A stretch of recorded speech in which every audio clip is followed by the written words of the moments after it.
आंखें, आंखें जो है ना कफ का ही केंद्र है। सबसे बड़ा कफ का केंद्र सिर, दूसरे नंबर पे कान, तीसरी आंख। आंख कफ का केंद्र है और आंख के ज्यादा रोग 99% रोग कफ के रोग हैं। जैसे मैंने आपको बोला ना, आंख में आप बोलते हैं कि हमको कैटरेक्ट हो गया, ये कफ का रोग है। मोतियाबिंद हो गया, कफ का रोग है। ग्लूकोमा हो गया, कफ का रोग है। आंखें लाल हो रही हैं, कफ के प्रभाव। तो आंखों की विशेष देखभाल बच्चों की, ताकि चश्मा ना लगे, अब चश्मा ना चढ़े।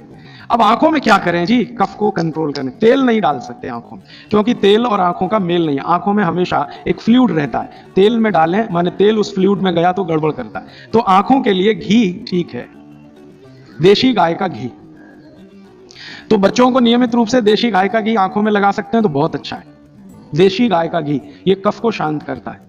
लेकिन आप देशी गाय के घी को उपलब्ध नहीं कर पाते किसी कारण से, तो फिर भागवत जी कह रहे हैं कि कफ को शमन करने वाली एक और चीज है, वो है काजल। काजल माने कार्बन। कार्बन कफ को शांत करने में सबसे बड़ी भूमिका निभाता है। तो बच्चों को नियमित रूप से आंखों में काजल होना ही चाहिए। भागवत जी ने बहुत सुंदर शब्द इस्तेमाल किया है, सौवीर अंजन, उसको कहें काजल, सौवीर अंजन, बहुत सुंदर शब्द है। और भागवत जी इतने दयालु और कृपालु हैं कि उसकी पूरी विधि भी लिख के गए कि बच्चों के लिए जो सौवीर अंजन बनाना है वो कैसे बनेगा।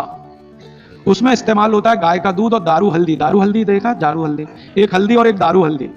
तो दारू हल्दी, गाय का दूध, गाय का घी, ऐसी 5-7 वस्तुओं से बनता है। पूरी विधि किताब में है, मैं ज्यादा समय खराब नहीं करना चाहता। तो बच्चों को नियमित रूप से आंख में काजल, क्योंकि कफ को शांत करे, कान में तेल, सिर पर तेल की मालिश, ठीक है। ये 3 चीजें उनके लिए बहुत आवश्यक है।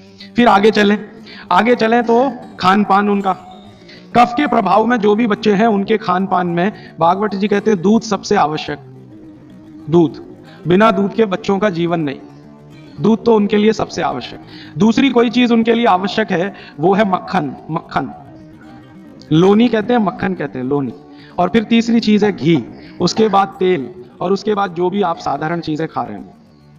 गुड़ बच्चों को बहुत ही आवश्यक है, क्योंकि कफ को संतुलित रखने में जो जो चीजें मदद कर रही हैं, घी है, देशी गाय का दूध है, दही है, मट्ठा है, मक्खन है, गुड़ है, ये सब कफ को संतुलित रखने वाली चीजें।